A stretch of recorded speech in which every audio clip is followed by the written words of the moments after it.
მixenebuli erების ორგანიზაციის მოხსენებები ავღანურ გეროინთან დაკავშირებით. Აი მოხსენებების მიხედვით საქართველოში ვარდების რევოლუციის შემდეგ დაახლოებით ტრიალებს 2.5 ტონა გეროინი, თითქმის ქვეყნის შიგნი და 7 ტონა გადის 1 წერტილიდან ფოთის სპორტის საშუალებით საბორნე გადასასვლელებით. ძირითადად 6 ტონა გადიოდა ბულგარეთში და 1 ტონა უკრაინაში. ეს საშუალოდ, რა თქმა უნდა, შეიძლება გარკვეულ წლებში მეტი იყო.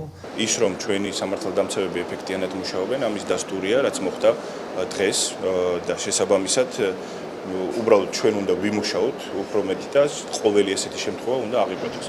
სხვა იმ რეალობას ჩვენ ვერ გავაქცევით ჩვენ გეოგრაფიულ მდგომარეობას, ჩვენი გეოგრაფიული მდგომარეობა მომხმარებელია როგორც დიდი მსხვილი ეკონომიკური პროექტებისთვის, ასევე კრიმინალური წრეებისთვისაც. აქედან გამომდინარე ჩვენ უნდა ვიმუშაოთ ელემენტარულად სხვა მეტი არაფერი.